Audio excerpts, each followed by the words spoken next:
Coco and I are going to talk about something very important today. One, I can't do any work because Coco decided to sit on my lap and needs to be petted. She's had a hard morning already. Everyone wants to play too hard, and she's a girl and she's soft, and she can't really do what everyone else wants to do. And this is the main point. We're pretty traumatized after the quote unquote other rescue came and stole the other rescue guy that's halfway up the block for years and years, well before me. He's been helping stray cats. They come from all over. He feeds them. He tries to get them medical care. He has a cat, like a bag of cat food in the back of his car and drives around putting out cups all over the city. And the guy has to be, really, really applauded for this.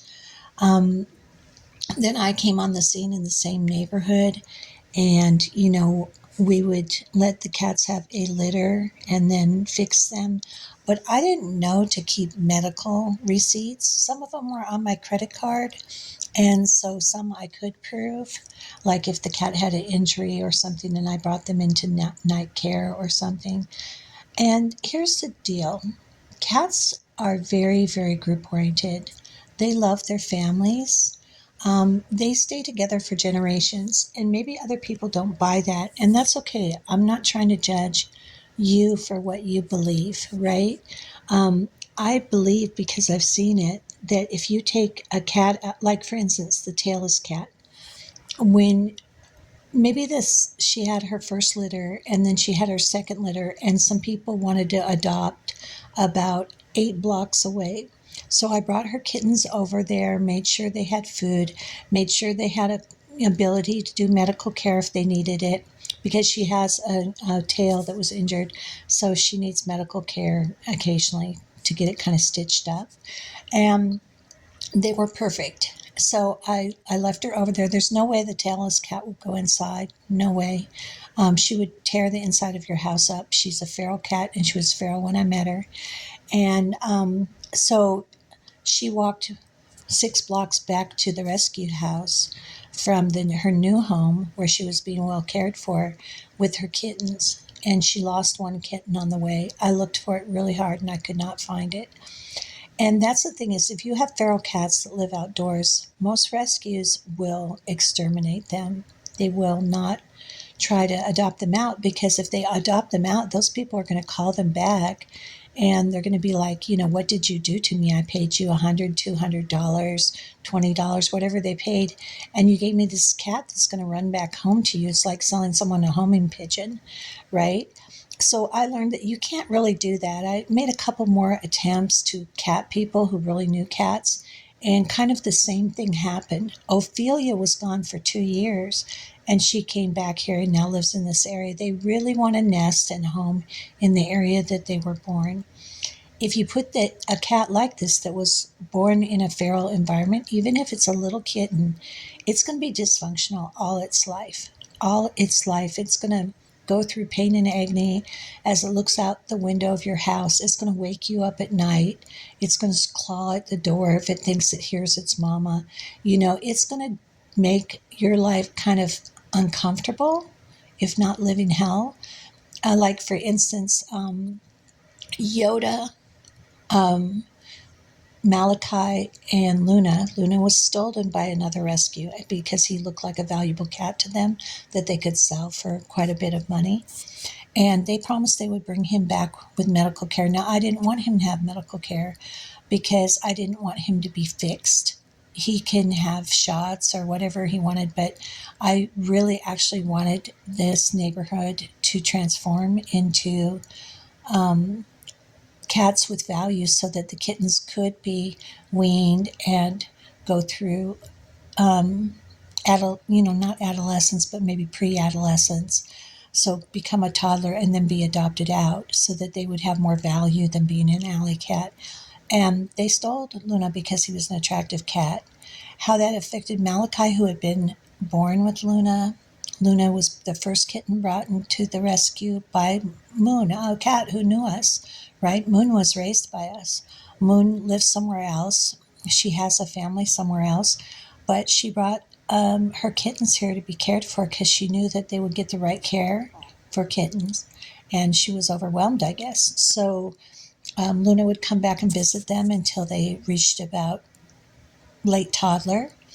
And so my day to this morning was to be writing books and working on my business.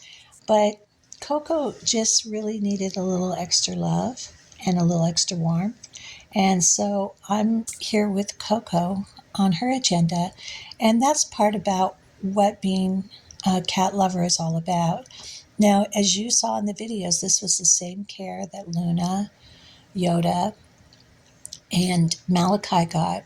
And now Yoda got adopted out because he had medical issues and someone needed to care for him one on one. And then Luna was stolen by another rescue. They had no idea about what he liked, he didn't like, what his habits were, who his girlfriend was, who he loved, because they adopt bonds with females very early. You remember Princess and her relationship with her boyfriend.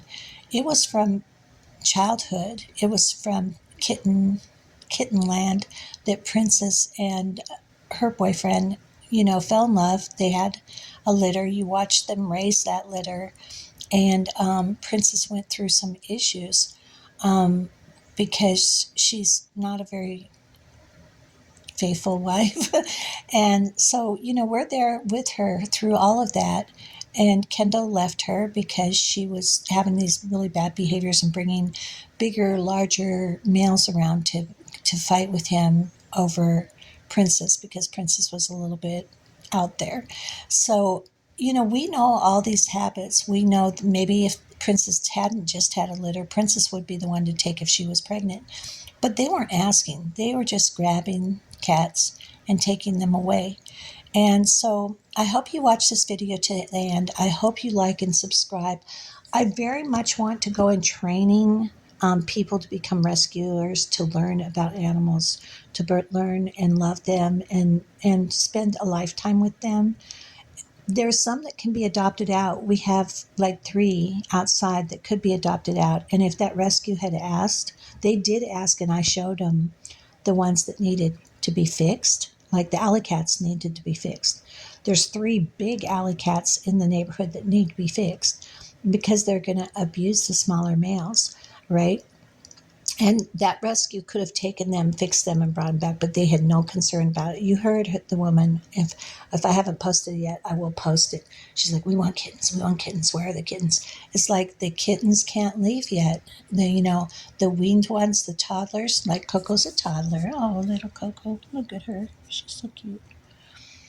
Oh, Coco, you're so beautiful. She's a toddler and she needs a lot of love and care, and she wants to see her mom every day. She would cry and cry if she didn't see her mom, and her mom would cry too. So, excuse my hands because people who rescue cats have scratches all over their hands. It really affects my social media, but so what I'm trying to say is if you support a rescue where they're going around grabbing kittens. You see a couple days of them giving them shots, flea baths. A kitten this age should not have a flea bath. Their mom is going to clean all the fleas off. Believe it or not, their mom is going to go on their neck, their back, their hindquarters, and take all those fleas off every day. And she'll clean out their ears, she'll clean off their privates. And so if you saw a flea problem, you could use various different methods such as diatomaceous earth, as long as it wasn't going to get in their eyes or mouth. It can actually go in their food and it will help them not to get worms. So just careful that it doesn't get into their eyes. So you could put it on the back of their neck, around the back of their ears, and on their hindquarters where they mostly would get fleas, maybe even on their belly. But they do kind of clean their belly, but it doesn't matter if it goes in their mouth. All it matters is if it goes in their eyes. And this is a great organic way where they're not being doused with chemicals. Colloidal silver works really well against bacteria and viruses. Right now, Malachi has a sinus infection, and if I brought him to the doctor would give me this salve for him, basically like a triple antibiotic, or use other methods, such as like an injectable syrup that you put in their mouth or food. And that doesn't work very well, and it can make their eyes swell really badly. And I've learned that over time. But you can take colloidal silver and spray it directly into their face, and it will not create a problem. It will kill the bacteria and viruses. It can if you hit the spray, it can get down in their respiratory system and clear up any respiratory problems. And this can be done with kittens or cats. They'll feel a little offended that you sprayed them in the face. So you might want to spray it on their food unless they actually have a sinus infection where you need it to get into their lungs. So the topics we're covering is don't support. I mean, you can if you want to. I don't want to down anyone on YouTube, but these grab, nab, and steal, because that's what they're doing. They don't even know if these are people's pets, because you could have a mother cat that walked around the neighborhood for food, left her kittens in someone's house.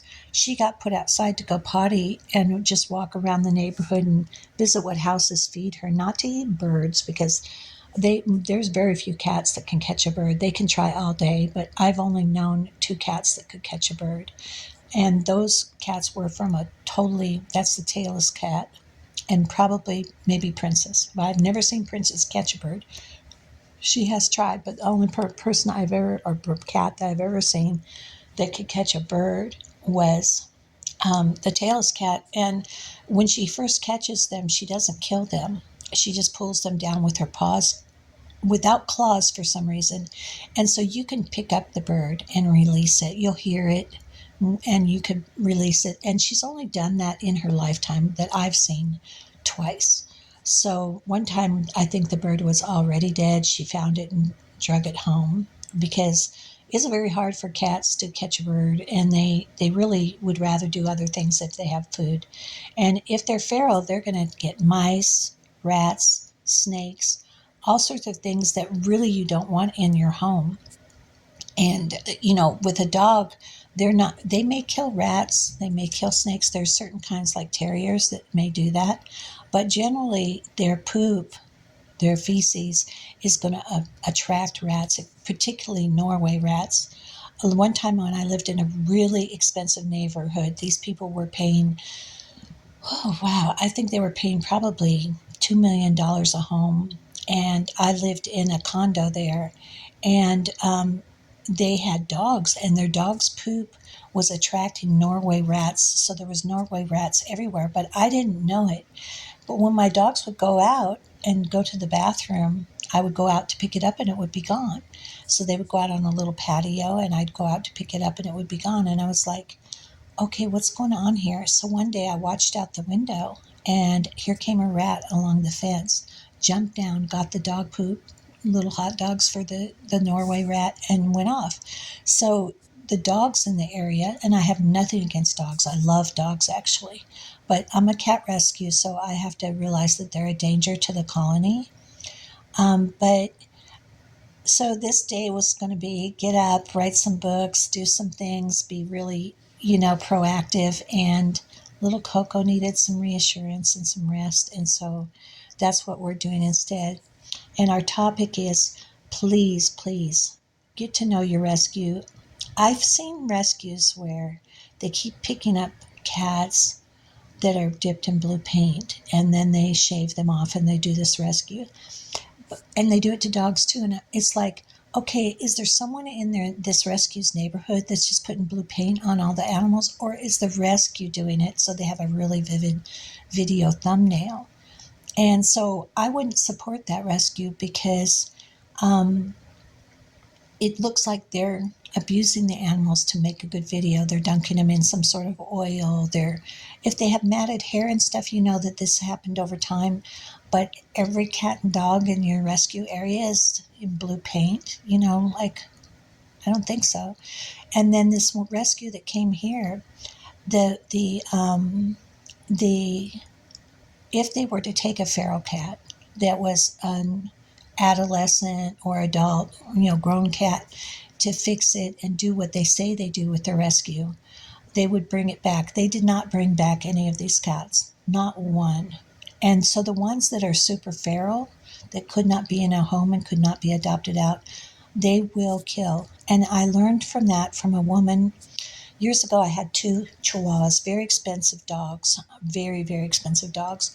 And when I moved from one house to the other, I didn't want to bring the Chihuahuas with me because basically I wanted them to have a home where there was an at home person instead of I'm at work all day and, the Miss Fancy Pants and Prince did not have a human there during the day. So I wanted to have a human there with them so that they would feel loved. So I actually, Miss Fancy Pants got stolen, and then Prince was left. And so I wanted to adopt out Prince because actually Miss Fancy Pants got stolen through a metal fence that I had. And so Prince was left, and I wanted to adopt him out. And I gave him to a lady who said, "Oh, I've got a satin bed he'll lay on. He'll get this kind of food." She had this amazing spiel about him. And I came back to check on him 2 days later because she was supposed to adopt him and take care of him, and she had sold him. I'm sure she sold him to a good family because they would have had to pay good money for Prince. But she told me about a woman who had a cat rescue, and I had, seen many people in the neighborhood giving cats to this lady that had the cat rescue, and the lady with the dogs, selling or whatever she was doing, with the satin beds for dogs. She said that the lady who got the cats actually hated cats. She absolutely hated them. She was a dog person. She hated cats. And her mission was to get rid of cats. So when you see a rescue pick up an adult cat that's feral, it's not really going to find a good home. If you see it go to a good home, it probably is only going to be there for a short while, and most of them will put them to sleep, and not usually in a medical way. They're not going to pay to put them to sleep, so it could be in the worst way, worst experience for that dog or cat. What you want to see is someone like the guy that was up the street that had all his cats stolen except for three. Now, they left a kitten with no mother, so we've been going up there feeding it. They left two other adult cats, so we've been going up there feeding them because that rescue guy was so brokenhearted that I haven't really seen him up there too much. So we ended up with three more cats. At our rescue, I adopted out most of my cats to a home nearby where they're going to get the receipts. They're going to take care of the medical care and stuff, but the cats can still come back to their home world, which is everything to a cat. Their home world is everything to them, and if you took a little kitten from this colony and adopted it out, it would have traumatic life experiences. If you took a kitten that was unweaned, it's most likely going to die. You can't really give milk to an unweaned cat because they'll get in their sinuses and lungs. And if it has to have its mother through the weaning period, and that's why you'll see rescues with they grab a pregnant cat, they stick her in a little small cage. Now this is a feral cat, so this is miserable for her. It's hell, and she most likely will trample her babies.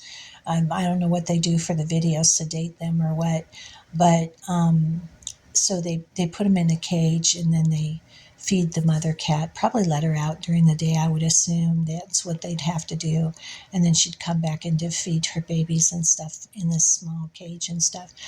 Those babies, if they adopt them out once they get weaned, because they know enough to keep them there till they're weaned.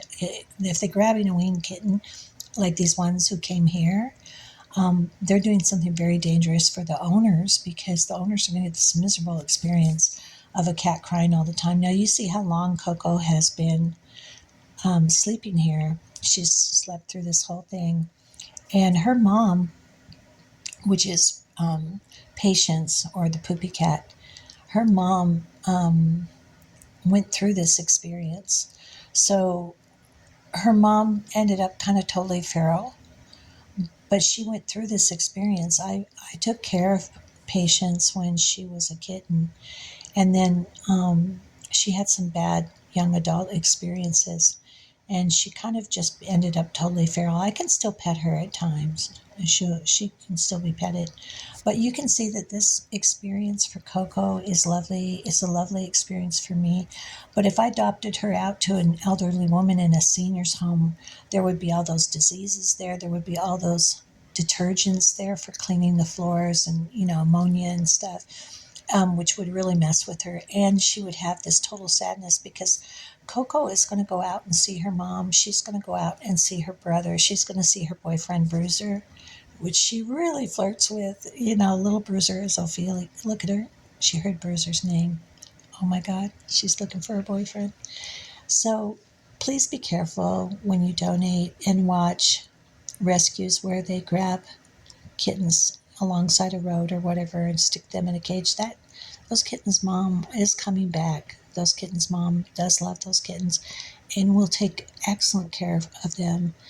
And then, as a toddler, which is where Coco is right now, she still needs her mom. Her mom still cleans her. As a infant, their mom cleans their private areas also.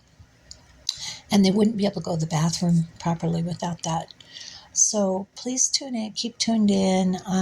I was really traumatized and ready to give up over the people stealing all the cats. I mean, a man came with a gun and stole all the other rescues cats, and I thought it was going to happen to me. And so I was like, why bother? But they didn't come back, thank God. And so I went ahead and adopted these cats out to a nearby home so that they won't lose their colony's home, the area that they love and know very well, and their survival depends on it. And I also am going to add in some extra care because the person who adopted him is still learning. He doesn't put out enough food, so I also have to put out food. But I hope you do best wishes. And I think I should open a charity and teach people how to rescue feral cats in a way where they're not exterminating them and that they're having loving lives, like little Coco here. Coco, my morning has turned into Coco morning instead of work morning. What a wonderful retreat, coffee and cocoa.